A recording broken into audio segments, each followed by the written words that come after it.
Let me unequivocally say the current state of affairs is unprecedented and it is concerning, unfortunately, and requires uncompromised intervention to restore public trust, stability in the organization.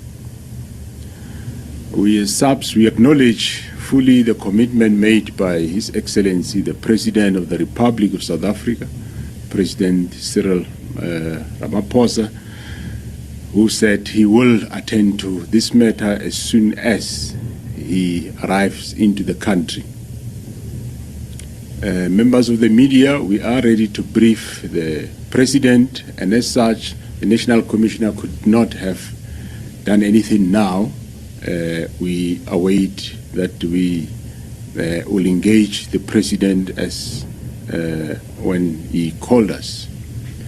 But I must also reiterate that as South African Police Service, we do our work in terms of Section 205(3) of the Constitution, which dictates the objects of the police, which the first one is to prevent, combat, and investigate crime, to maintain public order, to secure the inhabitants of the Republic and their property, and also to uphold and enforce the law.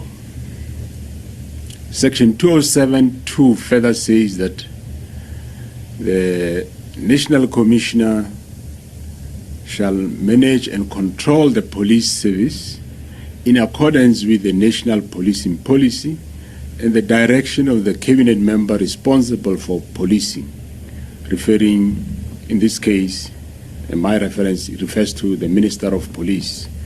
This means that as the National Commissioner runs the day-to-day management operations of the police, he will adhere to the national policing policy and directives of the Minister of Police. And my understanding of that indicates that the directions will be consistent with Section 205(3) of the Constitution, which I just referred to earlier. I stand before you today not to dwell on divisions, but to forge unity.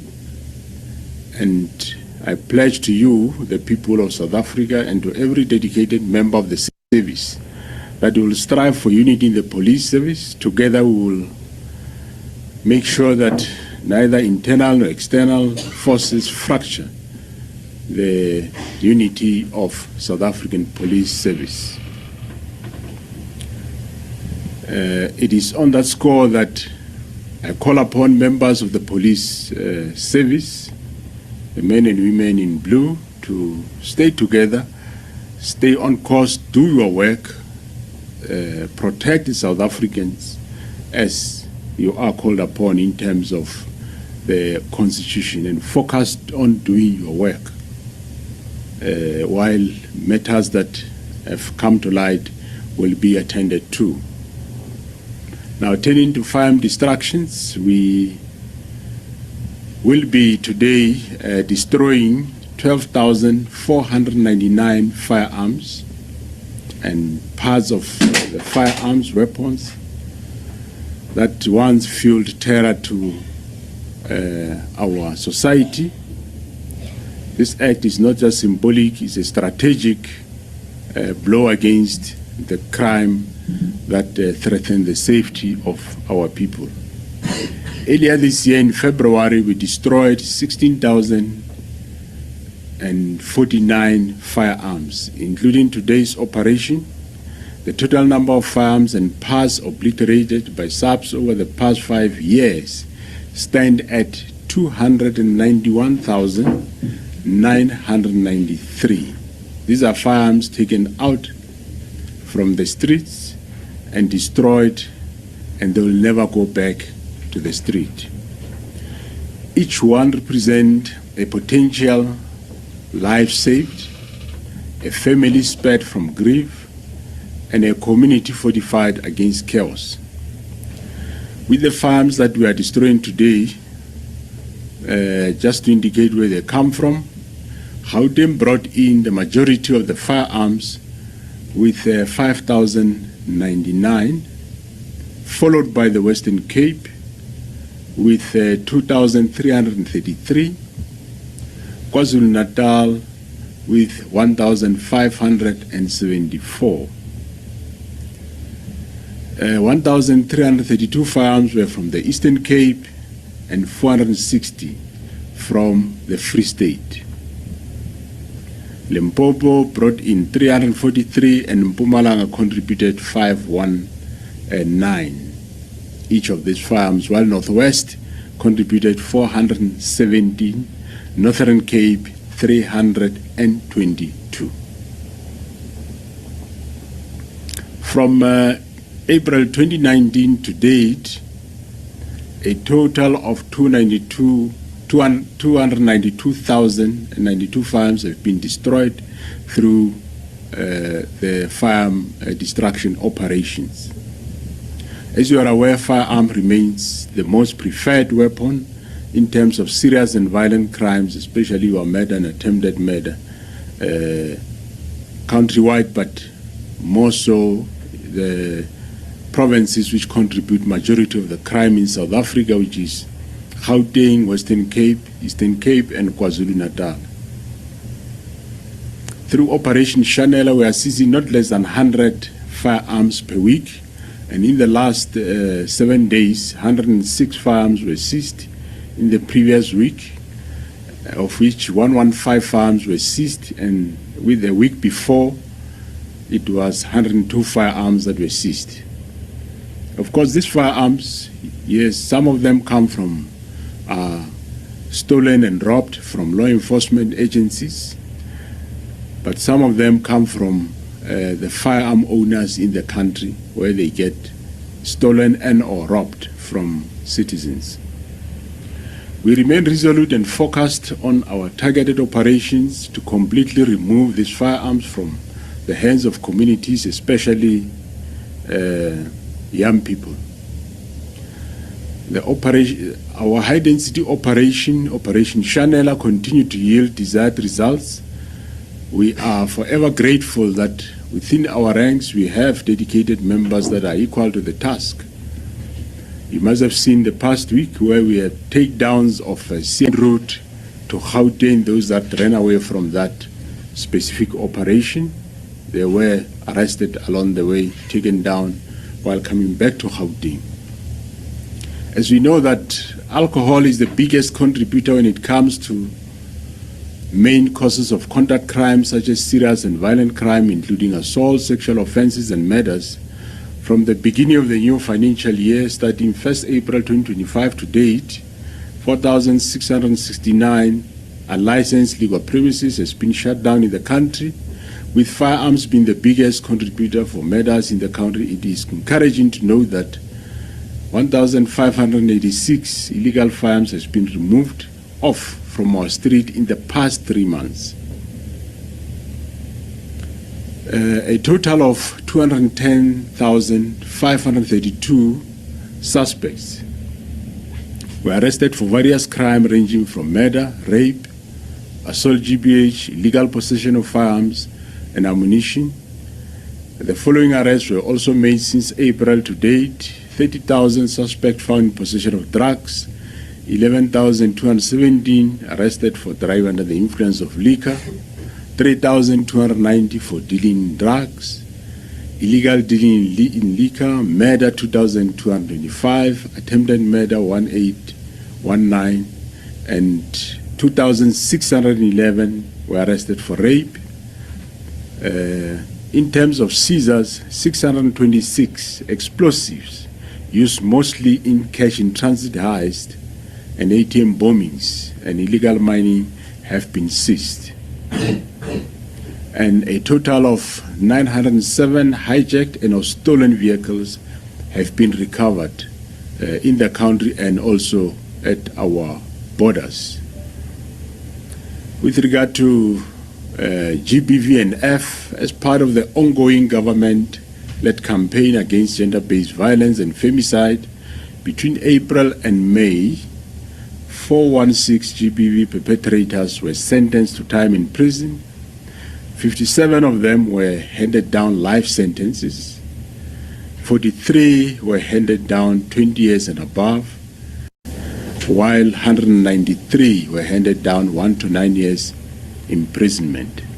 But I must, however, indicate that these sentences are not for crimes committed between April and May and June this year.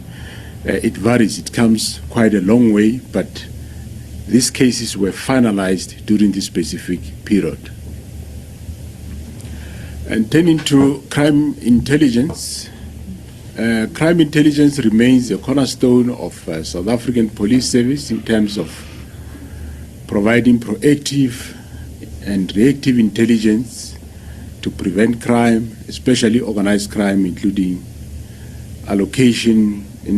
resource allocation to safeguard national security. Its effectiveness directly impacts the SAPS ability to combat escalating crime threats.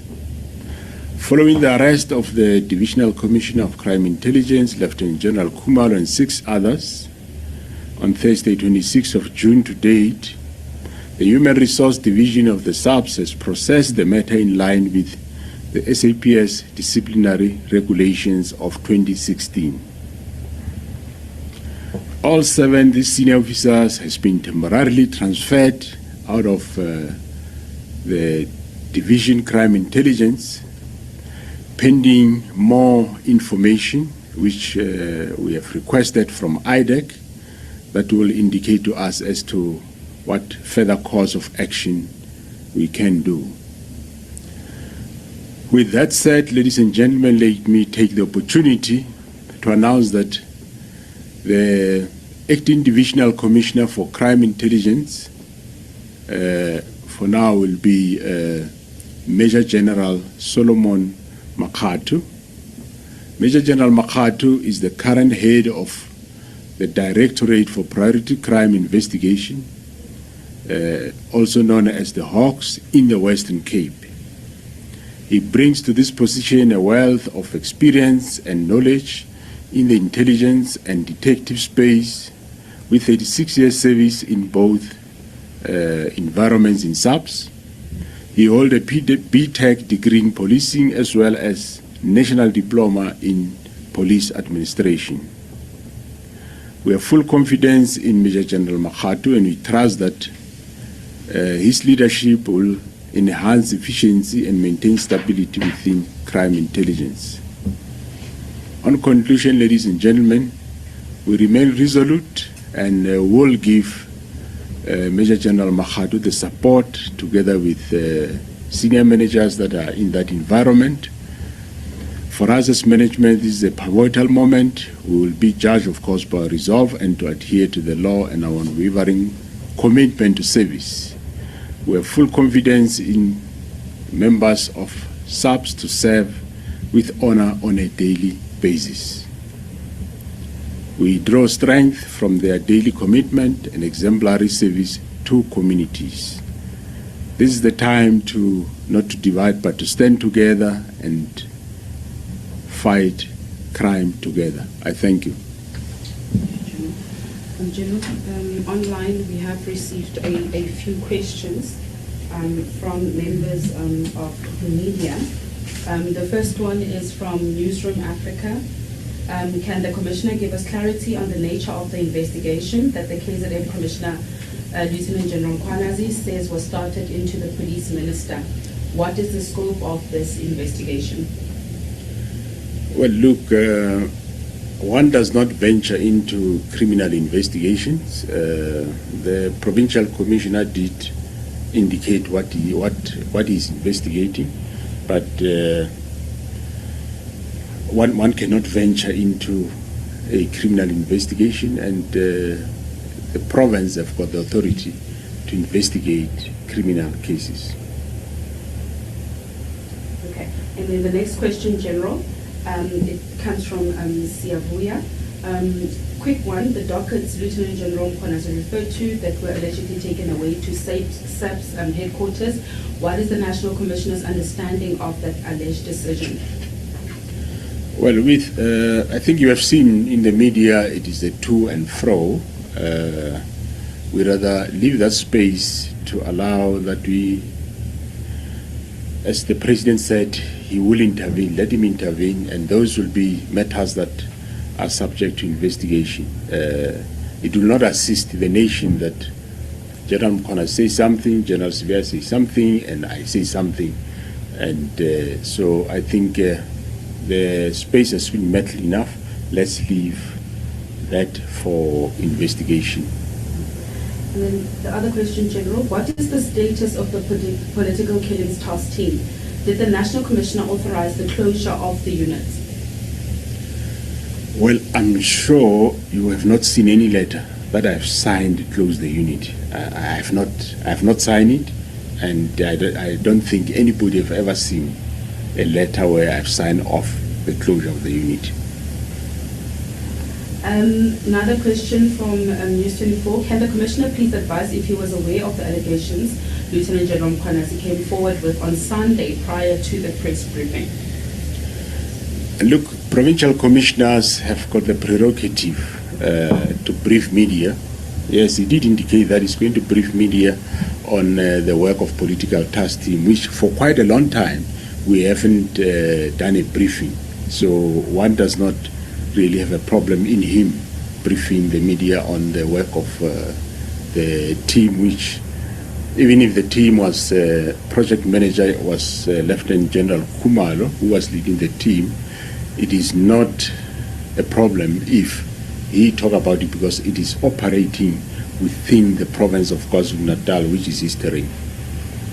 Okay, General. Questions from Dr. Ngozi from HalfM. I think this is just repetition. Did you act on the instruction from Minister of Police to disband the political killings unit? I think you have responded to that. General Mkhwanazi claimed that over 150 dockets, 5 of which had arrest issued, were taken and sit in General Sibia's office. Can you confirm? I wouldn't want to dwell much on that, as I said. That's what he's saying, and let that. And in general, another one from the NetBank 24, has the safety of Lieutenant General Mkhwanazi been beefed? Yes, it has. We've beefed up. This is their feed that is like this, not our fault, because they didn't allow media in. Lieutenant General Khumalo, there's been that. And then General, from Maschaba, Lieutenant General Mkhwanazi has been criticized by some for breaking rank by holding the briefing in which he made damning allegations. Has the Commissioner engaged him since Sunday? Have you met with him? How will the matter be taken forward? Any action against or in support of the General? So the National Commissioner cannot now start taking action which will either be correct or wrong, be so, against whoever. So let's wait first, engage with the President, and from there we'll take matters forward. But of course, I'm sure you have seen Lieutenant General Mkhwanazi said what he had was facts. So let's leave it like that. Okay. And then lastly, General, will the KZN Commissioner be protected and not be persecuted for his explosive investigation? Well, in terms of physical protection, you know that, as I said, he's been getting threats to his life in that province. We have beefed up his security, but he won't be persecuted. From my side, surely there will be no persecution of any member of South African Police Service, not only him, but anyone. And then what was the justification for the closure of the political killings task team? Look, as I said, I don't want to dwell more in that regard. I don't know. I don't know the reasons, but I'm sure you heard Mkhwanazi said after Ket Matlala was arrested, it became clear as to what the reasons were. So I don't want to get deeper into that. Okay.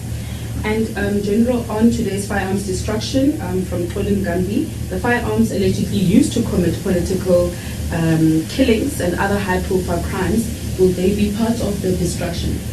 No. They won't be. Remember, there are still cases pending.